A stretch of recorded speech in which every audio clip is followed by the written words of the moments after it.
দশম শ্রেণীর ছাত্রছাত্রীদের রাখি বন্ধন দিবসের শুভেচ্ছা। আবার শুরু করছি পঞ্চম অধ্যায়ে, যেটা আমি ক্লাস করছিলাম, মাঝে বন্ধ ছিল কয়েকদিন। আজকের শুরু করব ওই বিকল্প চিন্তা এবং উদ্যোগের বিজ্ঞান ও কারিগরি শিক্ষা। দেখবে যেখানে ক্লাস করেছো তোমরা এর আগে, এই পর্যন্ত পড়ানো ছিল, ছাপাখানা শেষ করে আমাদের ক্লাস ছিল। বলা হয়েছে কি কি করতে হবে, এখানেও পড়ানোর সময় বলা হবে কি কি প্রশ্ন করবে তোমরা। তবে এবছর সবচেয়ে গুরুত্বপূর্ণ হচ্ছে বিকল্প চিন্তা এবং উদ্যোগ। এই অধ্যায়ে, পঞ্চম অধ্যায়ের সবচেয়ে গুরুত্বপূর্ণ হচ্ছে বিজ্ঞান এবং কারিগরি শিক্ষা, কারণ গত বছর এখান থেকে কোনো প্রশ্ন তেমন আসেনি। সুতরাং এই পাঠটা করলে পঞ্চম অধ্যায় কিন্তু শেষ হয়ে যাবে। আর যে পাঠটা বাকি আছে তার থেকে অনেক প্রশ্ন পড়ে গেছে, আমরা খালি ছোট প্রশ্নগুলো একটু করে নেব। যাই হোক, এই পঞ্চম অধ্যায়ের সবচেয়ে গুরুত্বপূর্ণ হচ্ছে বিজ্ঞান এবং কারিগরি শিক্ষা। তোমরা জানো বর্তমান শিক্ষাবর্ষে বা বর্তমান সিলেবাসে বিজ্ঞান এবং কারিগরি শিক্ষার উপর সবচেয়ে বেশি জোর দেওয়া হয়েছে। সুতরাং এটাকে একেবারে ধরে ধরে টেক্সট বইতে লাইনগুলো পড়তে হবে, যাতে সব শর্ট প্রশ্ন আমরা করতে পারি। তা শুরু করি। যে বিজ্ঞান এবং কারিগরি শিক্ষা, আমরা পড়িয়েছি 19 শতকে ছাপাখানার প্রসার, পাশ্চাত্য শিক্ষার বিস্তার, আর তারই হাত ধরেই শুরু হয়েছে বিজ্ঞান এবং কারিগরি শিক্ষা। আমি বললাম কি, এটা ভূমিকাতে তোমরা লিখতে পারো। 19 শতকে ছাপাখানার প্রসার, পাশ্চাত্য শিক্ষার প্রসার, তারই হাত ধরে বিজ্ঞান এবং কারিগরি শিক্ষার প্রসার ঘটেছে। এখানে মনে রাখতে হবে, এই বিজ্ঞান কারিগরি শিক্ষার প্রসারের ক্ষেত্রে যে সকল সংগঠনগুলি, যে সকল প্রতিষ্ঠানগুলি গুরুত্বপূর্ণ ভূমিকা পালন করেছিল, সেইগুলো আমি একটু বলে যাচ্ছি। টেক্সট বইতে আছে, হ্যাঁ, একবার শুনবে না, আরো একবার শুনবে ভিডিওটা, তাহলে দেখবে। এবং এই যে প্রতিষ্ঠানগুলোর কথা আমি বলবো, গুরুত্বপূর্ণ প্রতিষ্ঠান, তার থেকে 4 নম্বরের প্রশ্ন আসবে, 1 নম্বরের প্রশ্ন আসতে পারে, 2 নম্বরের প্রশ্ন আসতে পারে। আমি আগে প্রতিষ্ঠানগুলো বলে নেই। প্রথমে যেগুলো বলছি সবই 1 নম্বরের প্রশ্ন, অবশ্যই গুরুত্বপূর্ণ। যেমন ধরো বোটানিক্যাল গার্ডেন, যেটা 1787 খ্রিস্টাব্দে প্রতিষ্ঠিত হয়েছিল। বিজ্ঞান কারিগরি শিক্ষার প্রসারে সবচেয়ে বড় ভূমিকা বোটানিক্যাল গার্ডেন। এশিয়াটিক সোসাইটি, আগেও পড়েছো ক্লাস 8-এ, 1784 খ্রিস্টাব্দে। এগুলো সব পড়তে হবে কিন্তু, এখন বলে দিচ্ছি। শ্রীরামপুর মিশন 1800 খ্রিস্টাব্দে। স্কুল বুক সোসাইটি, আগেও পড়েছো, 1817 খ্রিস্টাব্দে। হিন্দু স্কুল 1817 খ্রিস্টাব্দে। আমি বলছি বিজ্ঞান কারিগরি শিক্ষার প্রসারে যে প্রতিষ্ঠানগুলো গুরুত্বপূর্ণ ভূমিকা পালন করেছিল। আমি বললাম হিন্দু স্কুল 1817 খ্রিস্টাব্দে, কলকাতা বিশ্ববিদ্যালয় 1817 খ্রিস্টাব্দে, জাতীয় শিক্ষা পরিষদ 1906 খ্রিস্টাব্দে প্রতিষ্ঠিত হয়েছিল, বিটিআই বেঙ্গল টেকনিক্যাল ইনস্টিটিউট 1906 সালে প্রতিষ্ঠা হয়েছিল, রাজাবাজার বিজ্ঞান কলেজ 1914 খ্রিস্টাব্দে প্রতিষ্ঠিত হয়েছিল, বালিগঞ্জ বিজ্ঞান কলেজ, মনে রাখবে এই কলকাতা বিজ্ঞান কলেজের দুটো শাখা, একটা রাজাবাজার আর একটা হচ্ছে বালিগঞ্জ। রাজাবাজার বিজ্ঞান কলেজটা হচ্ছে 1914, আর বালিগঞ্জ বিজ্ঞান কলেজ হচ্ছে 1918 খ্রিস্টাব্দ। এই বিজ্ঞান কারিগরি শিক্ষার প্রসারে বসু বিজ্ঞান মন্দির, যেটা প্রতিষ্ঠা হয়েছিল 1917 খ্রিস্টাব্দে, আচার্য জগদীশ চন্দ্র বোস প্রতিষ্ঠা করেছিলেন। আরেকটা প্রতিষ্ঠানের কথা বলি, আইএসিএস, যেটা প্রতিষ্ঠা হয়েছিল 1876 খ্রিস্টাব্দে, মহেন্দ্রলাল সরকার প্রতিষ্ঠা করেছিলেন। এটার কথা আমরা পড়ব।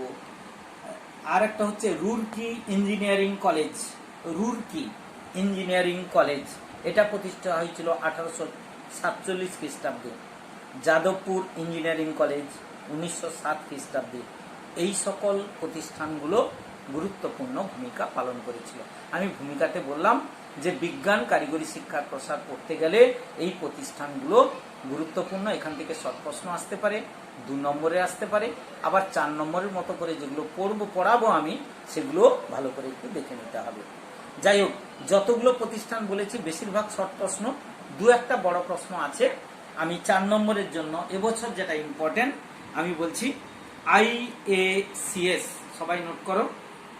আমি আরেকবার বলে দিই, বোটানিক্যাল গার্ডেন, এশিয়াটিক সোসাইটি, আমি সালগুলো সব বলেছি, Serampore mission, school book society, Hindu school, Kolkata বিশ্ববিদ্যালয়, জাতীয় শিক্ষা পরিষদ, রাজাবাজার বিজ্ঞান কলেজ, বালিগঞ্জ বিজ্ঞান college, Basu Bigyan Mandir, Roorkee engineering college, Jadavpur engineering college 1907 এই পর্যন্ত বলেছি। এবারে 4 নম্বরের মতো আমি শর্ট প্রশ্ন এখন করবো না, পরে আলোচনা করব ক্লাসে। এখন আপাতত 4 নম্বরের জন্য কয়েকটা বলি। এটা 2 নম্বরে আসতে পারে, 4 নম্বরে আসতে পারে। যেমন ধরো IACS, ভারতবর্ষীয় বিজ্ঞান সভা, কি বললাম, ইন্ডিয়ান অ্যাসোসিয়েশন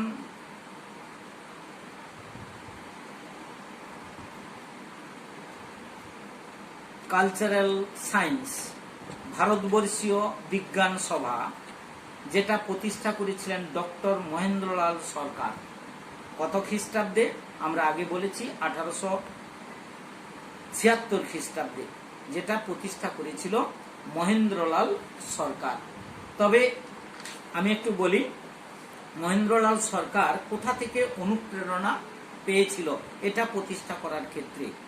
সেন্ট জেভিয়ার্স কলেজের বিজ্ঞান বিষয়ের অধ্যাপক ইউজিন লাফো, বিদেশি ইউজিন লাফো, লয়চন্দ্রবিন্দু আকার ক্ষয়কার, reverend Eugene Lafont Saint Xavier's কলেজের বিজ্ঞানের অধ্যাপক ছিলেন। তার দ্বারা অনুপ্রাণিত হয়ে এই ভারতবর্ষীয় বিজ্ঞান সভা IACS প্রতিষ্ঠা করেছিলেন মহেন্দ্রলাল সরকার। প্রশ্নটা হলো, কোথায় প্রতিষ্ঠা করেছিলেন? কলকাতার কোন জায়গায়? কলকাতার 210 বউবাজার স্ট্রিট, এটা রয়েছে কলকাতার 210 বউবাজার স্ট্রিটে। এখন প্রশ্ন 2 নম্বরে যদি আসে যে IACS প্রতিষ্ঠা করার উদ্দেশ্য কি ছিল? প্রথম উদ্দেশ্য, বিজ্ঞানের বিভিন্ন শাখায় গবেষণা চালানো। আমি বলছিলাম IACS কেন প্রতিষ্ঠা করেছিলেন? বিজ্ঞানের বিভিন্ন শাখায় গবেষণা চালানোর জন্যই তিনি প্রতিষ্ঠা করেছিলেন। বিজ্ঞানের, তাহলে Indian Association for the Cultivation of Science, Indian Association for the Cultivation of science কেন প্রতিষ্ঠা করেছিলেন? উদ্দেশ্য কি ছিল? বিজ্ঞানের বিভিন্ন শাখায় গবেষণা চালানোর জন্য। 2 নম্বর উদ্দেশ্য, বৈজ্ঞানিক গবেষণার মান বৃদ্ধি করা। আমি আবার বলছি, Indian Association for the Cultivation of Science এর পুরো নাম পরীক্ষায় আসে, লিখে নাও, Indian Association for the Cultivation of Science. Indian Association for the Cultivation of Science প্রতিষ্ঠা করেছিলেন বৈজ্ঞানিক গবেষণার মান বৃদ্ধি করার জন্য। আমি এগুলো অবশ্য ভিডিও করে তোমাদের দিয়ে দেবো, এগুলো পয়েন্টগুলো এখান থেকে পেয়ে যাবে। বিজ্ঞান বিষয়ক বিভিন্ন গ্রন্থ রচনা করা এর উদ্দেশ্য ছিল। আর কি উদ্দেশ্য ছিল? পাশ্চাত্যের বৈজ্ঞানিক গবেষণা নিয়ে আলোচনা করা, পাশ্চাত্যের বৈজ্ঞানিক গবেষণা নিয়ে আলোচনা করা। 5 নম্বর, বিজ্ঞান বিষয়ক সেমিনার ইত্যাদির ব্যবস্থা করা। আরেকটা কথা বলি, যারা বাঙালি, যারা কলকাতায় বিজ্ঞান বিষয়ে পড়াশোনা করতে চায়, তাদেরকে উৎসাহিত করার জন্য মহেন্দ্রলাল সরকার, যিনি হোমিওপ্যাথি ডাক্তার এবং এলোপ্যাথি দুটোই চিকিৎসা করতেন এবং বিদেশি তার ডিগ্রি ছিল, তিনি MA পাস করেছিলেন, এই মহেন্দ্রলাল সরকার বিখ্যাত ডাক্তারবাবু, তিনি এটা প্রতিষ্ঠা করেছিলেন বাঙালিদের মধ্যে বিজ্ঞান শিক্ষার সুযোগ করে দেওয়া, যাতে বাঙালি ছাত্ররা বিজ্ঞান বিষয়ে তারা গবেষণা করতে পারে, তারা লেখাপড়া করতে পারে, তার সুযোগ করে দিয়েছিলেন। এবারে এটা প্রতিষ্ঠা করার জন্য টাকা পয়সার দরকার, তার কাছে অত টাকা পয়সা ছিল না। কারা কারা সাহায্য করতে এগিয়ে এসেছিল? বিভিন্ন দেশীয় রাজা, বিভিন্ন দেশীয় মহারাজা, জমিদার, সমাজের বিশিষ্ট ব্যক্তিরা কিন্তু তাকে আর্থিকভাবে সেদিন সাহায্য করেছিল। বিশিষ্ট ব্যক্তিরা কারা কারা সাহায্য করেছিল? 2 জনের নাম লেখো, শর্ট প্রশ্ন আসতে পারে। যেমন জয়কৃষ্ণ মুখার্জি, ঈশ্বরচন্দ্র বিদ্যাসাগর মহাশয় তাকে সাহায্য করেছিলেন। তাকে সাহায্য করেছিল দ্বিজেন্দ্রনাথ ঠাকুর, যতীন্দ্রমোহন ঠাকুর, এরা তাকে আর্থিকভাবে সাহায্য করেছিলেন। আমি আবার বলছি, জয়কৃষ্ণ মুখার্জি, ঈশ্বরচন্দ্র বিদ্যাসাগর, দ্বিজেন্দ্রনাথ ঠাকুর, যতীন্দ্রমোহন ঠাকুর প্রমুখ তাকে সাহায্য করেছিলেন। এই যে প্রতিষ্ঠানটা গড়ে উঠেছিল, যে সকল বিজ্ঞানীরা একবারে স্বনামধন্য বিজ্ঞানী, এই প্রতিষ্ঠান থেকেই তারা লেখাপড়া শিখে এবং পরবর্তীকালে খ্যাতি অর্জন করেছিলেন। আমি কয়েকজনের নাম বলছি, এটাও নোটে তোমাকে 4 নম্বরে আসলে লিখতে হবে। যেমন প্রথম যার নাম বলবো, চন্দ্রশেখর ভেঙ্কট রমন। রমন এফেক্ট তার বিখ্যাত আবিষ্কার। তিনি এই কলেজ এই প্রতিষ্ঠান থেকেই তিনি কিন্তু ফিজিক্সে তিনি নোবেল পুরস্কার পেয়েছিলেন। Meghnad Saha, Ashutosh Mukherjee, Jagadish Chandra Bose, K N Krishnan, Chunilal Basu, Subramanya Chandrashekhar. এছাড়া আমরা জানি আচার্য প্রফুল্লচন্দ্র রায়, সত্যেন্দ্রনাথ বসু, এরা সব এই প্রতিষ্ঠান থেকেই তারা খ্যাতি অর্জন করেছিলেন। এদের নাম লিখতে হবে। আমি বললাম এক্ষুনি 1928 সালে রমন এফেক্ট আবিষ্কার করে সিভি রমন 1930 সালে পদার্থবিদ্যায় নোবেল পুরস্কার পেয়েছিলেন। এই প্রতিষ্ঠান থেকেই তার জয়যাত্রা শুরু। আমি আবার বলছি, 1928 খ্রিস্টাব্দে রমন এফেক্ট আবিষ্কার করে সিভি রমন 1930 খ্রিস্টাব্দে প্রথম পদার্থবিদ্যায় নোবেল পুরস্কার পেয়েছিলেন। আমি প্রফুল্লচন্দ্র রায়ের কথা বলেছি, সত্যেন্দ্রনাথ বসুর কথা বলেছি, তারাও এই প্রতিষ্ঠান থেকেই কিন্তু তারা খ্যাতি লাভ করেছিলেন। এখানে যাদের নাম বলেছি আরো অনেকের নাম হয়তো বলা হয়নি। আরেকজন বাঙালি বিজ্ঞান সাধকের নাম বলবো। এগুলো যেমন স্মরণীয় কেন 2 নম্বরে আসতে পারে। আমি একজনের নাম বলি, যেমন বাঙালি বিজ্ঞান সাধনার মধ্যে যারা খ্যাতি অর্জন করেছিলেন তাদের মধ্যে একজন হচ্ছে প্রশান্ত চন্দ্র মহালনবিশ। আমি বলছি প্রশান্ত চন্দ্র মহালনবিশ, যিনি ইন্ডিয়ান স্ট্যাটিস্টিক্যাল সার্ভিস এবং দ্বিতীয় পঞ্চবার্ষিকী পরিকল্পনার জনক। দ্বিতীয় পঞ্চবার্ষিকী দেশ স্বাধীন হওয়ার পর যে 5টা পঞ্চবার্ষিকী পরিকল্পনা নেওয়া হয়েছিল, এই দ্বিতীয় পঞ্চবার্ষিকী পরিকল্পনার উপকার ছিলেন এই প্রশান্ত চন্দ্র মহলানবিশ। তাকে বলা হয় আধুনিক রাশি বিজ্ঞানের জনক। কি বলা হয়? আধুনিক রাশি বিজ্ঞানের জনক। 1931 খ্রিস্টাব্দে ইন্ডিয়ান স্ট্যাটিস্টিক্যাল ইনস্টিটিউট প্রতিষ্ঠা করেছিলেন। আমি আবার বলছি 1931 খ্রিস্টাব্দে ইন্ডিয়ান স্ট্যাটিস্টিক্যাল ইনস্টিটিউট। আর একটা প্রতিষ্ঠানের কথা এক্ষুনি বললাম, ইন্ডিয়ান স্ট্যাটিস্টিক্যাল সার্ভিস তিনি চালু করেছিলেন। তিনি এটা প্রতিষ্ঠা করেছিলেন।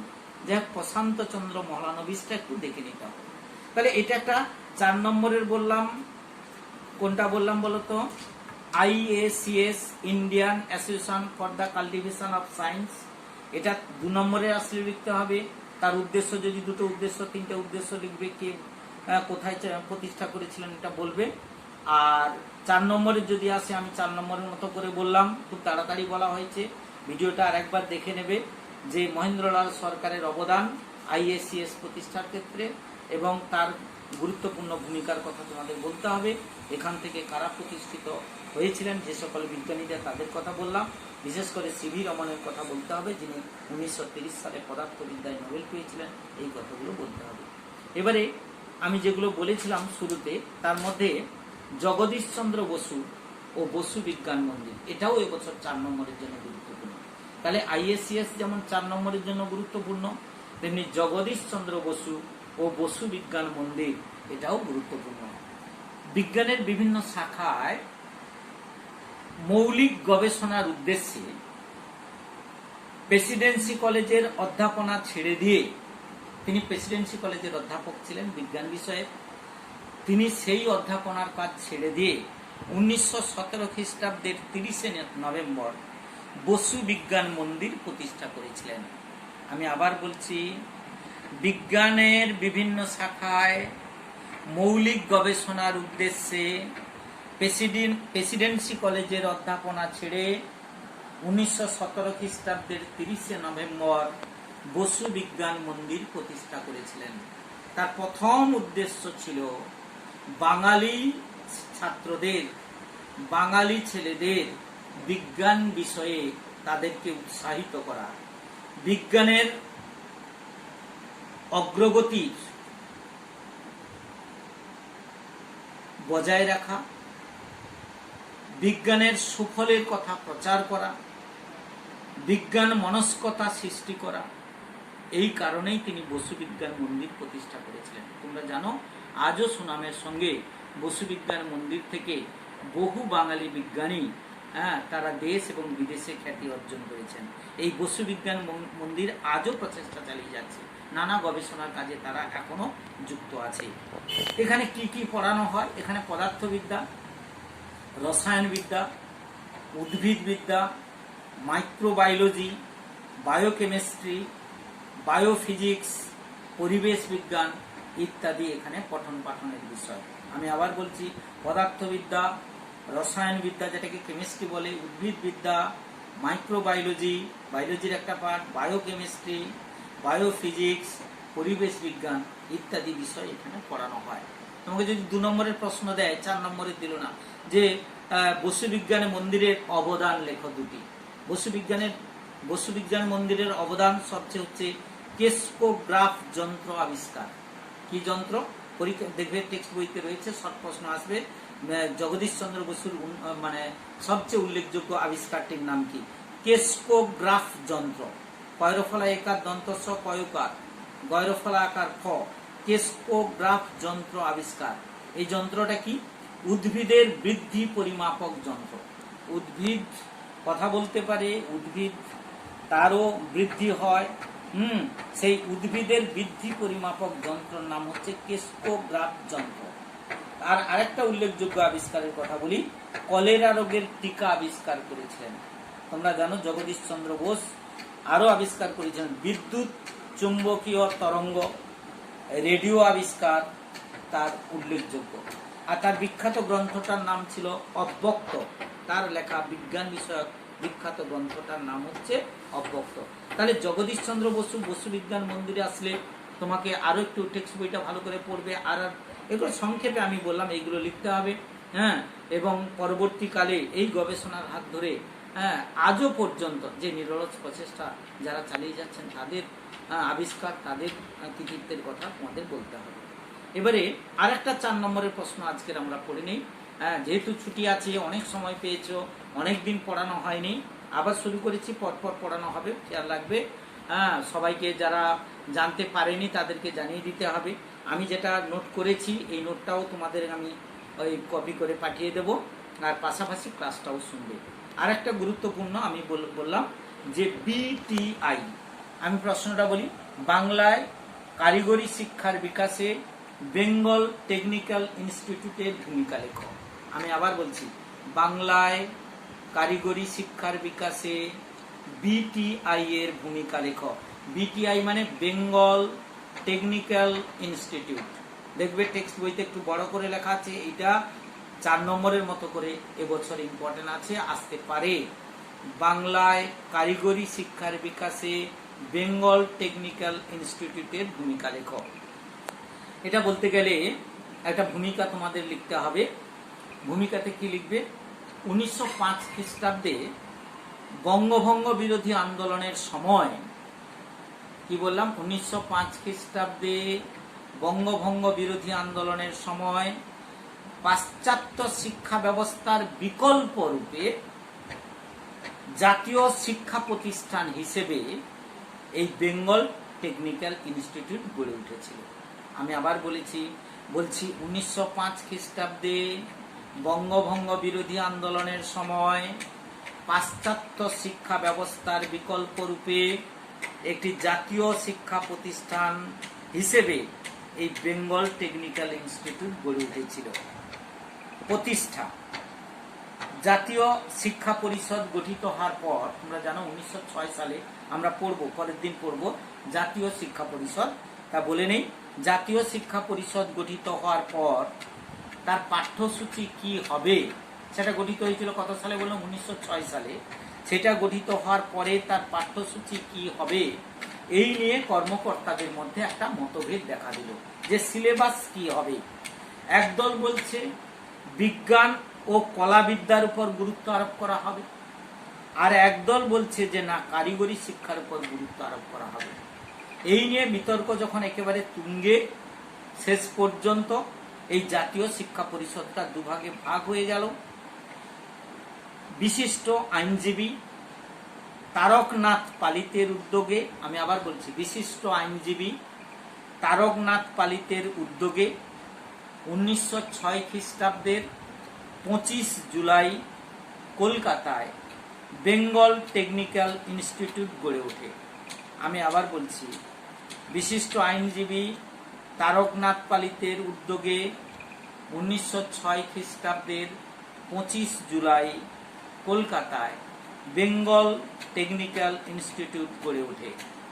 তাহলে পাঠ্যক্রম নিয়ে যখন বিতর্ক ছিল, এটা গড়ে ওঠার পর দু ধরনের পাঠ্যক্রম চালু করা হলো। প্রথমত 3 বছরের জন্য ইন্টারমিডিয়েট একটা সিলেবাস, 3 বছরের জন্য ইন্টারমিডিয়েট সিলেবাস। তাহলে পাঠ্যক্রম দুভাগে ভাগ হলো। প্রথম ভাগটা হলো 3 বছরের জন্য ইন্টারমিডিয়েট পাঠ্যক্রম, আর দ্বিতীয়টা হলো 4 বছরের সেকেন্ডারি বা মাধ্যমিক। এখানে কি থাকবে না, 3 বছরের জন্য ছাত্রদের পড়তে হবে পদার্থবিদ্যা, রসায়ন, গণিত, ইংরেজি চর্চার পাশাপাশি রং, সাবান তৈরি, এইগুলোর কাজ হাতে নাতে শিখতে হবে। আমি আবার বলছি, যেটা ইন্টারমিডিয়েট 3 বছরের জন্য, সেখানে ছেলেমেয়েরা কি পড়াশোনা করবে? পদার্থবিদ্যা, রসায়ন, গণিত, ইংরেজি চর্চা করার পাশাপাশি তারা বিভিন্ন কাজ হাতে নাতে করবে, যেমন রং তৈরি করা, সাবান তৈরি করা ইত্যাদি কাজ শিখতে পারবে। এছাড়া যারা 4 বছরের পড়বে, যারা মাধ্যমিক, যারা সেকেন্ডারি, তারা কি পড়বে? সেই সকল শিক্ষার্থীদের বৈদ্যুতিক যন্ত্রবিজ্ঞান পড়বে, ফলিত রসায়ন পড়বে, ভূবিদ্যা চর্চা, এগুলো তাদেরকে পড়ানো হবে সিলেবাস। এগুলো এইভাবে পাঠ্যক্রমকে দুভাগে ভাগ করে বেঙ্গল টেকনিক্যাল ইনস্টিটিউটের পথ চলা শুরু হয়েছিল। এবারে 1910 খ্রিস্টাব্দে 25শে মে এই বেঙ্গল টেকনিক্যাল ইনস্টিটিউট ও বেঙ্গল ন্যাশনাল কলেজ একসঙ্গে মিশে যায়।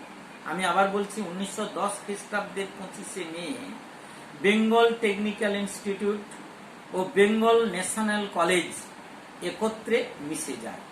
ফলে কলা বিভাগের পাশাপাশি এখানে পদার্থবিদ্যা, রসায়ন, শিল্প প্রযুক্তি ইত্যাদি বিষয় পড়ানো শুরু হয়।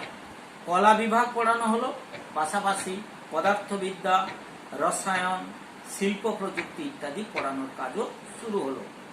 এটার নতুন নামকরণ হলো 1910 সালে, তার নাম হলো Bengal national college and technical school. আমি আবার বলছি, কি নাম হলো? নতুন নাম করলো, দুটো যোগ হয়ে। দুটো কোনটা?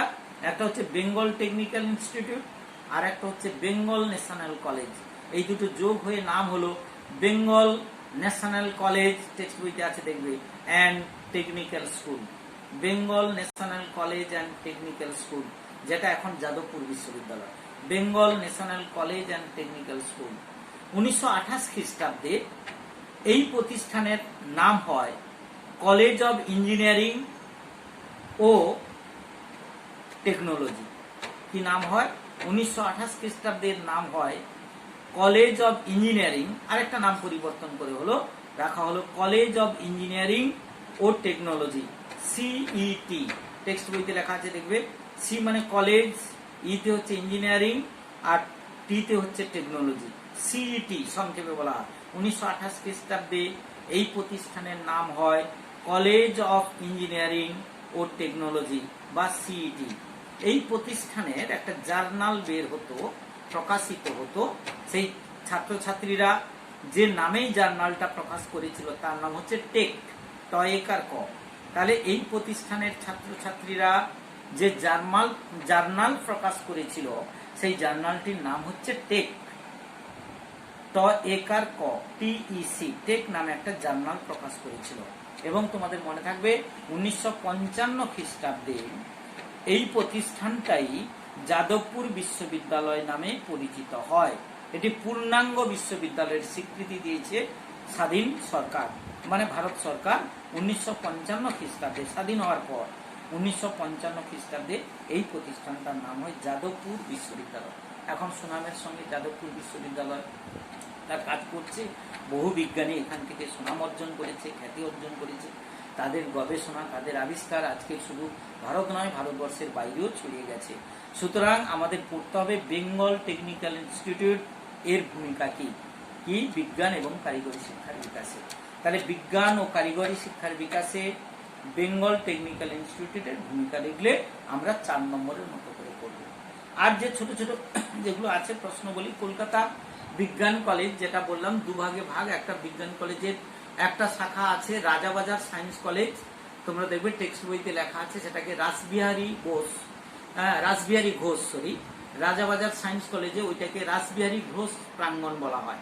আর বালিগঞ্জ ক্যাম্পাস আছে কলকাতা বিজ্ঞানের, যে বালিগঞ্জে যে ক্যাম্পাসটা আছে সেটা তারকনাথ পালিত ভ্রমণ বলা হয়। এটা হচ্ছে রাসবিহারী ঘোষ ভ্রমণ, যেটা হচ্ছে রাজাবাজার সায়েন্স কলেজটাকে বলা হয়, আর তারকনাথ পালিত ভ্রমণ বলা হয় ওই যে যেটা বালিগঞ্জে আছে সেটাকে বলা হয়। এই দুজনের অবদান সবচেয়ে বেশি। আর যার নাম হলো স্যার আশুতোষ মুখোপাধ্যায়, যাকে বাংলার বাঘ বলা হয়, তার সবচেয়ে বড় ভূমিকা এই বিজ্ঞান কলেজ প্রতিষ্ঠার ক্ষেত্রে। তার কথাও তোমাদের ছোট প্রশ্ন পড়তে হবে। তাহলে আজকের আমি বড় প্রশ্নগুলো বললাম, কালকে 2 নম্বরের প্রশ্নগুলো নিয়ে আমি আলোচনা করব কয়েকটা। এই চ্যাপ্টারের সবচেয়ে গুরুত্বপূর্ণ হচ্ছে বিজ্ঞান এবং কারিগরি শিক্ষার বিকাশ। আমি আরেকবার বলি যে আমরা পড়লাম, একটা ভূমিকা পড়েছি যে ছাপাখানার যদি প্রসার না ঘটতো, যদি পাশ্চাত্য শিক্ষার প্রসার না ঘটতো, তাহলে বিজ্ঞান কারিগরি শিক্ষার প্রসার বাংলা তথা ভারতে অত তাড়াতাড়ি ঘটতো না। এবং এটা বিকাশের ক্ষেত্রে যাদের সবচেয়ে বড় অবদান, আমি তার নামটা আগে বলেছি, সে হচ্ছে মহেন্দ্রলাল সরকার, যিনি IACS প্রতিষ্ঠা করেছিলেন, নাম দিয়েছিলেন ভারতবর্ষীয় বিজ্ঞান সভা। এর পুরো নাম পরীক্ষায় আসে Indian Association for the Cultivation of Science. Indian association, ইংরেজিতে লিখবে এটা পরীক্ষায়, for the Cultivation of science, যেটা 1876 সালে মহেন্দ্রলাল সরকার প্রতিষ্ঠা করেছিলেন। এবং যার দ্বারা উদ্বুদ্ধ হয়ে তিনি এটা করেছিলেন, আমি তার নাম বলেছিলাম রেভারেন্ড ইউজিন লাফো। ইনি কে ছিলেন? ইনি ছিলেন সেন্ট জেভিয়ার্স কলেজের বিজ্ঞান বিষয়ের অধ্যাপক। তার দ্বারা উদ্বুদ্ধ হয়ে তিনি এটা প্রতিষ্ঠা করেছিলেন কলকাতার 210 বউবাজার স্ট্রিটে। যাই হোক, এই 3টে পড়ো, যদি কোনো সমস্যা থাকে পরে স্কুল খুললে হবে। আপাতত এই 3টে বড় প্রশ্ন তোমরা করবে। একটা হচ্ছে IACS 4 নম্বরের জন্য, জগদীশ চন্দ্র বসু বিজ্ঞান মন্দির, এটা 4 নম্বরের জন্য, এটা খুব ইম্পর্টেন্ট। এই 3টের মধ্যে একটা পরীক্ষা অবশ্যই আসবে 4 নম্বরের, এই বিষয়ে কোনো সন্দেহ নেই। আর বাংলায় কারিগরি শিক্ষার বিকাশের বেঙ্গল টেকনিক্যাল ইনস্টিটিউট। আর 2 নম্বরের গুলো আমি পরের দিন পড়াবো, পড়িয়ে কতগুলো শর্ট প্রশ্ন আলোচনা করে আমি এই অধ্যায় 5ম অধ্যায় শেষ করে দেবো খুব তাড়াতাড়ি। তাহলে তোমাদেরও রিডিং টেক্সটটা ভালো করে পড়ে নিতে হবে। বিজ্ঞান কারিগরি বিষয়ে যত যা লেখা আছে, যত আবিষ্কার আছে, আমি কিছুই বলিনি এখানে, ছোট প্রশ্নগুলো, সেগুলো সম্পর্কে তোমাদের একটা ধারণা তৈরি করতে হবে। আমি একটা ড্রাফট তৈরি করে দিলাম, একটা হিন্টস দিয়ে দিলাম, এবারে তোমাকে বেশ করে এটা এই নোটটাকে রেডি করে নিতে হবে। আমি এই যেটা লিখে আমি তোমাদের পড়ালাম বা দেখে পড়িয়েছি, এইটার ফটোকপি তোমাদেরকে আমি পাঠিয়ে দিচ্ছি, এটাও সামনে রাখবে আর ক্লাসটা শুনবে। আজকের এই পর্যন্ত থাক।